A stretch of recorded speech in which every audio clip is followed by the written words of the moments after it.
Kita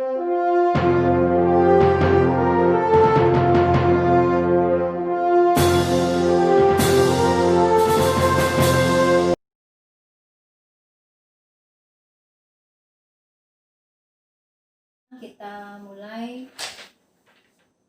mesbah keluarga di malam hari ini. Siapkan hati, kita akan berdoa. Kita berdoa.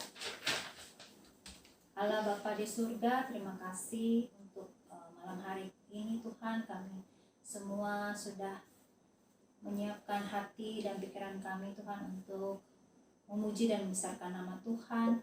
Melalui mesbah keluarga ini, kami siap untuk datang ke hadirat Tuhan. Biarlah Tuhan memimpin kami dengan Roh Kudus hingga kami dapat memuliakan nama Tuhan di dalam setiap pujian dan juga firman yang akan kami diskusikan bersama. Ampunilah segala dosa dan salah kami, pimpinlah kami ya Roh Kudus. Di dalam nama Tuhan Yesus Kristus kami berdoa. Amin. Ya, kita nyanyi. Thank you, siap ya nyanyi. Siap. Ini tugas kami.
Firman Tuhan yang dibacakan oleh Matthew. Bentar. Yohanes ayat 8 ayat 12a. Akulah terang dunia. Ya, ayat yang kedua dari Matius 28 ayat 18 sampai 20. Yesus mendekati mereka dan berkata, "Kepadaku telah diberikan segala kuasa di surga dan di bumi. Karena itu pergilah, jadikanlah semua bangsa muridku, dan baptislah mereka dalam nama Bapa dan Anak dan Roh Kudus. Dan ajarilah mereka melakukan segala sesuatu yang telah kuperintahkan kepadamu. Dan ketahuilah, aku menyertai kamu senantiasa sampai kepada akhir zaman." Papa. Jadi intinya dari Yohanes 8 ayat 12a dan Matius 28 ayat 18 sampai 20 adalah kita adalah manusia yang sudah ditebus Allah oleh darahnya. Kita juga telah diutus oleh Kristus untuk melayani jiwa-jiwa yang belum mengenal kasih Bapa. Hanya itulah yang dapat menyenangkan hati Tuhan Yesus. Kita kembali menyanyikan lagu yang tadi yang merupakan pesan daripada Tuhan sebelum Tuhan Yesus naik ke surga. Supaya kita melakukannya.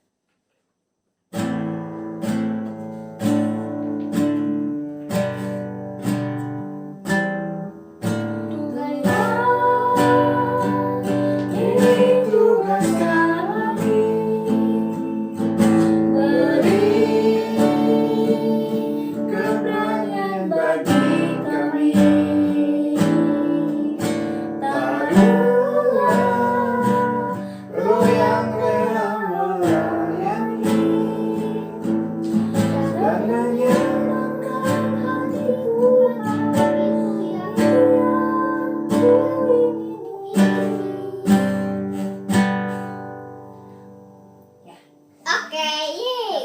penyapaan.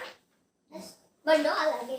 Ya, Bapak berdoa buat kita ya. Pokok doa kita malam hari ini berdoa untuk bangsa dan negara, berdoa untuk setiap orang untuk tetap berharap pada pertolongan Tuhan, berdoa untuk anak-anak Kalam Kudus yang sedang UTS, perlindungan Tuhan untuk orang-orang percaya di gereja-gereja Tuhan, khususnya di Kalam Kudus, jemaat Kalam Kudus, untuk ingat dan selalu percaya kepada Tuhan. Kita berdoa.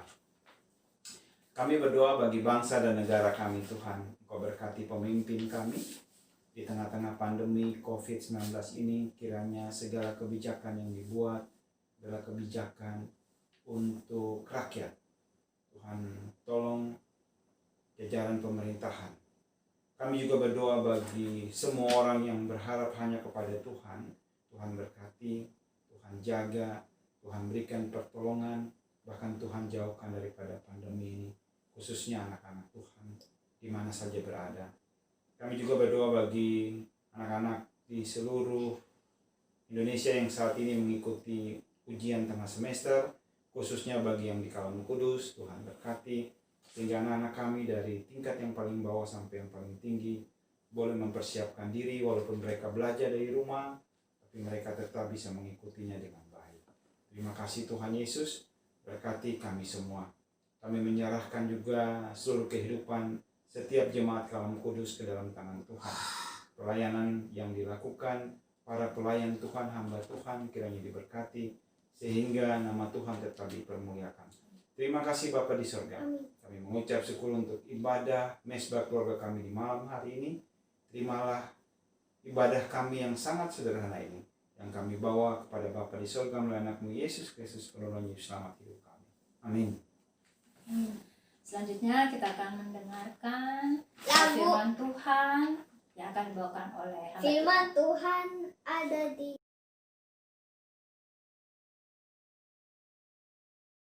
Shalom, selamat malam ibu-ibu, apa kabar? Saya berharap kita semua dalam kondisi keadaan yang baik. Kiranya Tuhan terus pelihara kita semua. Baik, sebelum kita membaca dan merenungkan firman Tuhan, mari kita berdoa meminta pertolongan Tuhan. Tuhan, kami bersyukur untuk pemeliharaan, penyertaan, dan kebaikan Tuhan yang terus melimpah-limpah di dalam kehidupan kami. Terima kasih Bapa. Kami sudah memuji-muji Engkau. Tiba saatnya kami akan sama-sama mendengarkan, membaca, merenungkan firman Tuhan. Biarlah Tuhan menolong kami boleh menghidupi firman Tuhan yang kami baca dan kami renungkan. Hamba-Mu yang berkekurangan, Tuhan menolong, memberikan kekuatan. Allah Roh Kudus menguasai dia sehingga dia mampu menyampaikan firman Tuhan dengan baik dan menjadi berkat bagi kami semua. Terima kasih. Dalam nama Yesus kami berdoa. Amin. Baik ibu-ibu yang diberkati Tuhan, mari kita membuka Alkitab kita. Tema kita pada malam hari ini yang diberikan kepada saya, temanya adalah Aku Bermisi Karena Aku DNA Allah.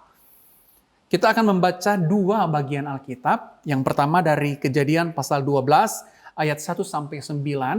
Dan yang kedua dari Yohanes pasal 1 ayat 12 dan 13. Mari kita membaca, saya akan membacakan, ibu-ibu boleh memperhatikan di Alkitab masing-masing. Lembaga Indonesia memberikan judul Abram dipanggil Allah. Berfirmanlah Tuhan kepada Abram, pergilah dari negerimu, dari sanak saudaramu, dan dari rumah bapakmu ini ke negeri yang akan kutunjukkan kepadamu. Aku akan membuat engkau menjadi bangsa yang besar dan memberkati engkau, serta membuat namamu masyhur, dan engkau akan menjadi berkat. Aku akan memberkati orang-orang yang memberkati engkau dan mengutuk orang-orang yang mengutuk engkau, dan olehmu semua kaum di bumi akan mendapat berkat. Lalu pergilah Abram seperti yang difirmankan Tuhan kepadanya, dan Lot pun ikut bersama-sama dengan dia. Abram berumur 75 tahun ketika ia berangkat dari Haran. Abram membawa Sarai istrinya dan Lot anak saudaranya, dan segala harta benda yang didapat mereka dan orang-orang yang diperoleh mereka di Haran. Mereka berangkat ke tanah Kanaan lalu sampai di situ. Abram berjalan melalui negeri itu sampai ke tempat dekat Sikem, yakni pohon tarbantin di More. Waktu itu orang Kanaan diam di negeri itu. Ketika itu Tuhan menampakkan diri kepada Abram dan berfirman, Aku akan memberikan negeri ini kepada keturunanmu. Maka didirikannya lah di situ mesbah bagi Tuhan yang telah menampakkan diri kepadanya. Kemudian ia pindah dari situ pegunungan di sebelah timur Betel. Ia memasang kemahnya dengan Betel di sebelah barat dan Ai di sebelah timur. Lalu ia mendirikan di situ mesbah bagi Tuhan dan memanggil nama Tuhan. Sesudah itu Abram berangkat dan makin jauh ia berjalan ke tanah Negeb. Saudaraku, pembacaan yang kedua dari Yohanes pasal 1 ayat 12 dan 13 firman Tuhan demikian. Tetapi semua orang yang menerimanya diberinya kuasa supaya menjadi anak-anak Allah. Yaitu mereka yang percaya dalam namanya. Orang-orang yang diperanakan bukan dari darah atau dari daging. Bukan pula secara jasmani oleh keinginan seorang laki-laki. Melainkan dari Allah. Sekian jauh firman Tuhan yang berbahagia ialah mereka yang menghidupi firman Tuhan dalam kehidupan mereka sehari-hari. Ibu-ibu yang diberkati Tuhan, sekali lagi tema kita pada malam hari ini adalah aku bermisi karena aku DNA Allah. Ibu-ibu yang diberkati Tuhan, hari ini sebagian besar orang Kristen ketika mendengar tentang misi atau bermisi, yang muncul dalam benak mereka adalah orang-orang yang pergi ke tempat yang jauh, ke negara-negara yang jauh, yang kurang orang Kristennya yang sedikit, atau mereka yang pergi ke pedalaman. Pemahaman ini tidak sepenuhnya salah, tetapi ada salahnya. Atau sebagian juga berpikir bahwa bermisi berarti pergi ke satu tempat, kemudian bikin kegiatan sosial, bagi makanan, bagi pakaian, kemudian menyumbangkan bahan bangunan dan lain sebagainya. Ini juga keliru, meskipun tidak semuanya. Ada juga yang berpikir bahwa, bermisi itu hanyalah orang-orang tertentu saja. Hanya hamba Tuhan saja yang pergi bermisi, atau memang hanya orang-orang khusus saja yang pergi bermisi. Pemahaman ini sepenuhnya keliru. Nah, saudaraku yang diberkati Tuhan, lantas bagaimana kalau kita melihat gereja, bisa melihat gereja kita atau melihat fenomena gereja-gereja Kristen akhir-akhir ini, bagaimana gereja hari ini memahami misi? Nah, saudaraku yang diberkati Tuhan, salah satu ironi yang terbesar dari banyak gereja hari ini adalah banyak dari gereja yang tidak melakukan misi, atau paling tidak mereka bermisi tetapi tidak tepat. Berapa banyak gereja yang memiliki kegiatan doa misi? Nah, saudara, jangankan kegiatan doa misi yang rutin. Apakah ada yang hadir di doa misi itu? Paling-paling banyak hadir 5 atau 6 orang dengan jumlah ratusan jemaat totalnya. Bayangkan dari ratusan jemaat yang hadir untuk doa misi, 5, 6, paling banyak 10 orang. Itu mencerminkan betapa tidak terbebannya jemaat tersebut terhadap pelayanan misi Allah. Nah, saudara, atau misalnya berapa banyak dari gereja yang melakukan pelatihan penginjilan, tetapi hanya sampai di pelatihan penginjilan saja. Mereka tidak betul-betul melakukan penginjilan. Saya tahu ada banyak gereja memprogramkan pelatihan penginjilan, tetapi hanya sampai di pelatihan saja. Setiap tahun pelatihan penginjilan. Mengapa dilakukan? Karena diprogramkan. Artinya, pelatihan penginjilan hanyalah sekedar menjawab program yang dilakukan gereja. Nah, tetapi apakah ada tindakan penginjilan? Sangat-sangat minim. Bahkan mungkin nihil. Nah, dari berbagai macam program yang ada, mari kita jujur.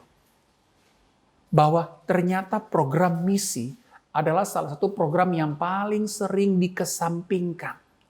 Yang penting ada deh program misi gitu ya, daripada nggak ada.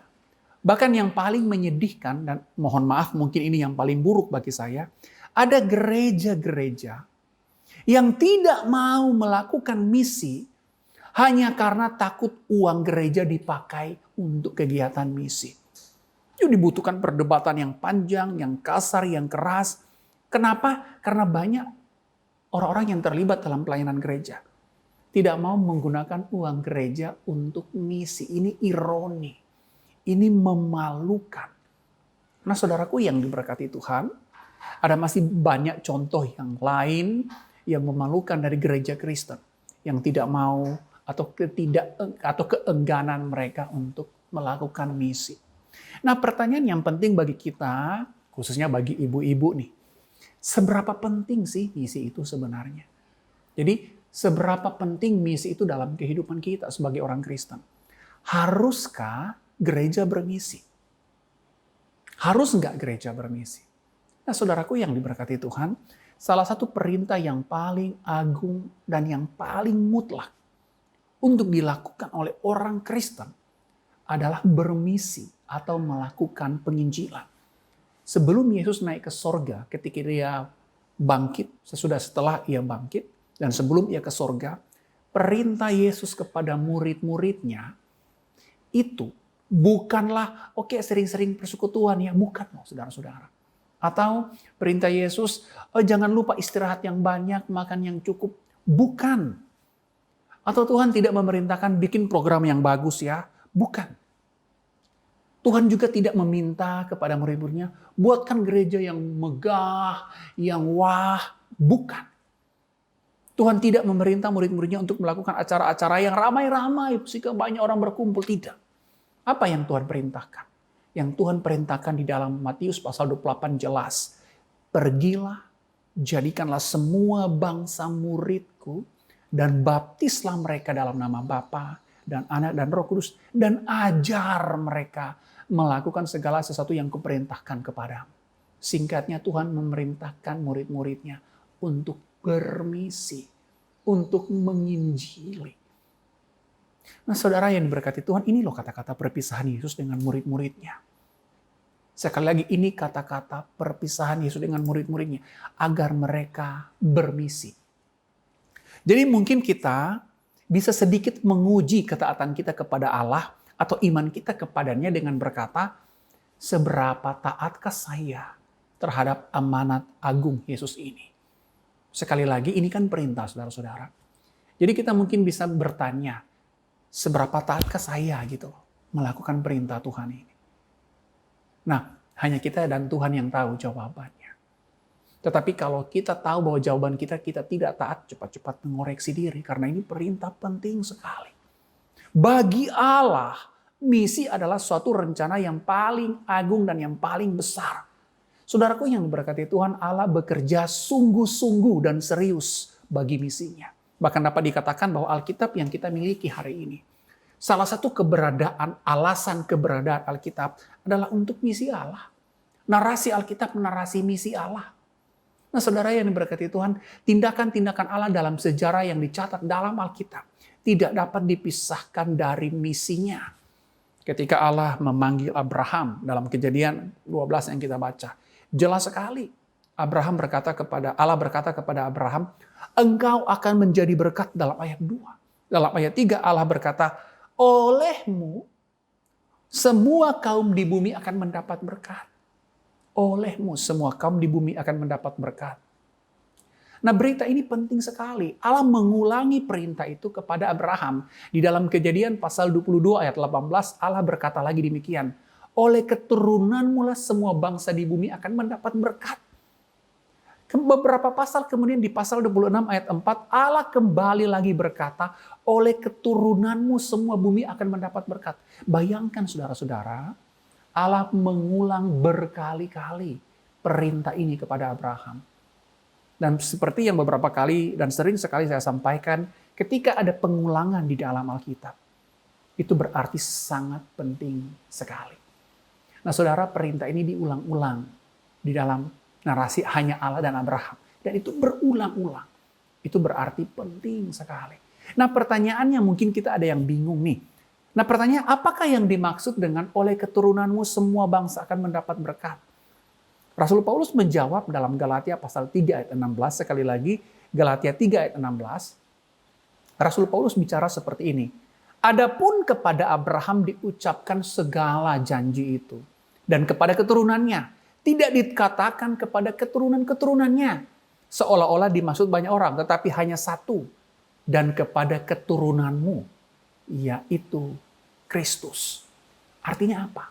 Artinya pemilihan Allah kepada Abraham, kemudian pemilihan Allah kepada Israel sebagai bangsa pilihan, kemudian Allah memilih nabi-nabi utusannya, Itu semua akan melayani tujuan utama Allah, yakni memilih Yesus Kristus sebagai Mesias yang kemudian akan melakukan karya penebusan lewat kayu salib. Sehingga barang siapa percaya kepada Yesus Kristus, ia tidak binasa, tapi beroleh hidup yang kekal. Inilah misi yang paling penting dan terpenting dari semua pelayanan gereja. Tidak ada pelayanan gereja yang lebih penting. Sekali lagi, tidak ada pelayanan gereja yang lebih penting yang harus dikerjakan gereja selain terlibat dalam misi pelayanan Allah. Selain misi Allah. Tidak ada kepentingan yang paling penting atau yang paling besar yang harus diutamakan gereja. Selain kepentingan terkait dengan misi Allah yang agung dan mulia itu. Yakni menyelamatkan dunia yang terhilang. Nah, saudaraku yang diberkati Tuhan, sekarang tugas itu ada di tangan kita. Semua orang yang percaya, yang mengaku anak-anak Allah. Siapapun yang mengaku anak Allah, dia harus mewarisi DNA misi Allah untuk menyelamatkan dunia yang terhilang. Kita sudah baca dalam 1 Yohanes pasal 1 ayat 12, tetapi semua orang yang diberi, yang menerimanya, diberinya kuasa untuk menjadi anak-anak Allah. Yaitu mereka yang percaya dalam namanya. Nah, saudara, sebagai anak Allah, karena kepercayaan kita kepada Yesus Kristus, kita telah mewarisi DNA misi Allah sebagai Bapa kita. DNA misi itu seharusnya mendorong kita dengan giat dan tekun mengajarkan atau mengerjakan misi Allah. Nah, inilah seharusnya yang dikerjakan gereja. Gereja harus misioner. Gereja harus bermisi karena memang kehadiran gereja di dunia ini adalah untuk bermisi. Gereja tidak dapat dipisahkan dari misi karena hakikat keberadaan gereja adalah untuk misi. Seorang pakar perjanjian lama yang bernama Christopher Wright, dia mengatakan bahwa gereja harus misioner. Jika gereja tidak misioner, itu bukan gereja. Nah, saudaraku yang diberkati Tuhan, sebagai ibu rumah tangga, sebagai seorang istri, kita mungkin bertanya-tanya, lantas apa peran wanita atau saya sebagai istri? Apakah saya masih punya peran dalam misi Allah? Jawabannya ya, dan harus. Saya sering sekali menjumpai seorang misionaris perempuan. Namun saya akan memberikan satu contoh yang paling nyata dari seorang wanita yang sangat luar biasa yang bernama Elisabeth Elliot. Elizabeth Elliot dia sekolah, dia berkuliah di salah satu universitas yang terkenal di Amerika yakni Wheaton College. Dia mengambil jurusan, dia fokus terhadap bahasa Yunani dengan niat untuk menerjemahkan Alkitab ke dalam bahasa-bahasa yang asing atau suku-suku yang asing sehingga suku-suku yang terpencil itu bisa mendapatkan Alkitab. Nah, di dalam kuliah ini sepanjang dia berkuliah dia berjumpa dengan seorang pria yang bernama Jim Elliot. Jim Elliot seorang anak muda yang sangat tergila-gila dengan misi. Singkat cerita mereka berdua menikah dan kemudian mereka melakukan pelayanan misi di salah satu tempat suku di Ekuador. Nah, saudaraku, malang nasibnya suaminya dari Elizabeth atau Jim Elliot dibunuh oleh orang suku di Ekuador. Dengan beberapa orang yang lain itu dibunuh dengan sangat sadis sekali. Nah, apakah kemudian hal ini membuat Elizabeth Elliot mundur dari pelayanan misi? Tidak, saudara-saudara. Dia tidak meninggalkan suku di mana suku itu yang membunuh suaminya. Ia tetap tinggal di suku tersebut. Mereka hidup bersama dengan orang di suku itu, nama suku itu adalah suku Quechua. Nah, ia tetap memberitakan Injil. Dan hasilnya luar biasa. Hari ini banyak orang yang percaya kepada Kristus karena Elizabeth Elliot, khususnya mereka yang berada di Ekuador. Nah, saudaraku yang dikasihi Tuhan, tentu tidak kita semua yang terpanggil seperti Elizabeth Elliot untuk pergi ke suku tertentu bersama suami kita dan menjadi misionaris, tidak. Namun di waktu yang sama, dengan status kita sebagai ibu rumah tangga, sebagai istri, itu tidak berarti kita tidak menjalankan pelayanan misi. Menjalankan pelayanan misi Allah harus kita kerjakan dengan tidak ada pengecualian. Lantas bagaimana caranya? Saya kan ibu rumah tangga. Saya kan seorang istri. Ada banyak saudara-saudara. Ada banyak sekali dengan berdoa, bergabung bersama doa misi, dengan mendoakan suku-suku yang terabaikan, dengan menyaksikan Yesus di tempat kerja kita, menyaksikan Yesus di keluarga kita, menyaksikan Yesus di toko kita kepada orang-orang yang bekerja di toko kita. Kita bisa membantu dana para misionaris, memberikan bantuan dana seberapapun yang kita bisa. Kita bisa melakukan kegiatan-kegiatan mission trip ke daerah-daerah sekitar kita. Ada banyak daerah sekitar Ambon yang membutuhkan misi Kristus, membutuhkan kesaksian tentang Kristus. Kita bisa melakukan pengobatan gratis sambil membagikan Injil Kristus dan lain sebagainya. Ada banyak sekali yang bisa kita kerjakan. Saudaraku yang diberkati Tuhan, untuk menjadi sang misionaris tidak mengharuskan kita pergi ke tempat yang jauh dan menginjili di sana. Di sekitar kita banyak orang yang membutuhkan Yesus. Dan itu seharusnya menjadi tugas kita. Kiranya kita boleh menjadi saksi-saksi Kristus yang membawa Injil Kristus kepada dunia yang terhilang. Sehingga misi Allah dengan jelas dan nyata bekerja dan terlihat melalui kehidupan kita. Kiranya Tuhan menolong kita. Amin. Mari kita berdoa. Tuhan, berikan kami hati yang mengasihi Engkau dan sesama, sehingga kami mampu melakukan misi Allah. Kami mengerjakan itu dimanapun kami berada. Kami mampu menyaksikan Kristus kepada orang-orang di sekitar kami, kepada keluarga kami, kepada orang-orang di tempat kerja kami. Kami boleh melakukan mission trip, menjadi berkat di banyak tempat, melakukan pengobatan gratis sambil memberitakan Injil Kristus. Ada banyak hal yang boleh kami kerjakan. Berikan kami rasa dan hasrat untuk bermisi, ya Tuhan. Tolonglah kami membutuhkan Tuhan menolong kami membangkitkan semangat itu. Dalam nama Yesus kami berdoa. Amin. Baik ibu-ibu, saudaraku yang diberkati Tuhan, kiranya dimanapun kita berada, kita boleh terus memberitakan misi Yesus Kristus. Sampai berjumpa lagi di ibadah komisi yang akan datang, komisi wanita. Tuhan memberkati kita.